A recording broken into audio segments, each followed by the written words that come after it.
బిల్లా రంగాలు కాదు, Charles sofa కోసం రమ్మని అంటున్నా. మన అంటుండు ఒక ఆయన, మా పులి బయటకు వస్తుందని. బిడ్డ మా పులులు ఫోన్ పట్టుకొని సిద్ధంగా ఉన్నారు. ఫోన్లు వేసి ఫోన్లో పెట్టి బొంద పెడతాం. ఫోను సిద్ధం, రమ్మను మీ పులిని ఏడుందో నేను చెప్పదలుచుకున్నా. అందుకే ఇంతకాలం ముఖ్యమంత్రి ఉన్నా కాబట్టి మాట్లాడితే బాగుండదు, పరిపాలన మీద దృష్టి పెడతామనుకున్నా.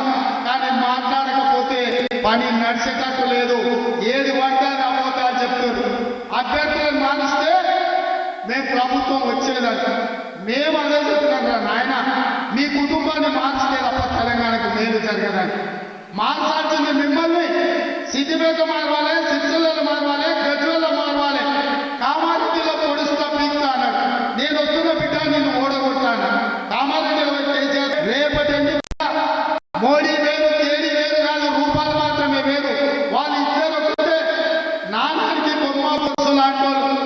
రేపు అప్పు తప్ప ఒకటో రెండో కేసీఆర్ తెలిసిన ఢిల్లీకి పోయి మళ్ళీ మోడీకి ఇస్తాడు. ఎందుకంటే మారు పేరగాడు కేసీఆర్ మీకు తెలుసు కదా, మారు పేరగాడు.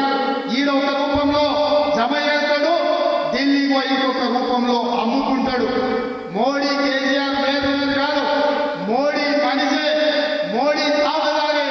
ఈ కేసీఆర్ ఇవాళ మా క్రిస్టియన్ మైనారిటీ, ముస్లిం మైనారిటీ, తెలంగాణ ఉద్యమకారులకే విజ్ఞప్తి చేస్తున్నా. కేసీఆర్ వాడి ప్రతి ఓటు పరోక్షంగా మోడీకి అవుతుంది. బీఆర్ఎస్ వేసే ఓటు మూసీలేసినట్టు అవుతుంది. ఇవాళ ఢిల్లీలో కాంగ్రెస్ జెండా ఎగరాలి, రాహుల్ గాంధీ ప్రధానమంత్రి కావాలి అని అంటే ఈయన 14 ఎంపీలు గెలవాలి. అప్పుడే ఈ దేశంలో మళ్ళీ కాంగ్రెస్ ప్రభుత్వం వస్తుంది. 10 ఏళ్ల నుంచి మోసం చేసిన మోడీని ఓడగొట్టాలి అంటే మనం అందరం కష్టపడాలి. మరి మనం కష్టపడాలి అని అంటే మీరందరూ సహకరించాలి. మిత్రులారా, సిద్ధమా సిద్ధమా సిద్ధమా? మరి మీ అందరి తరఫున కేసీఆర్ కు, హరీష్ కు, కేటీఆర్ కు సవాలు విసురుతున్నా. వచ్చే వారం నుంచి మొదలు పెడతామా? మొదలైనా కేసీఆర్ కాస్కో నీ ఆట మొదలైంది. కొన ఊపిరితో ఉన్నావు. ఆయుధం కూడా నీ పీక విసిరే బాధ్యత, నీ పార్టీని పొందబెట్టే బాధ్యత మా వాళ్ళందరూ తీసుకున్నారు.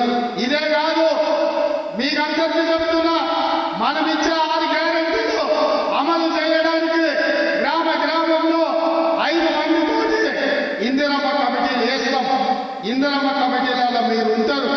ఎవరైతే మన పార్టీకి ఈ రాష్ట్రంలో అండగా నిలబడతారో సంక్షేమ పథకాలు వాళ్ళకు చేర్చాల్సిన బాధ్యత మీదే.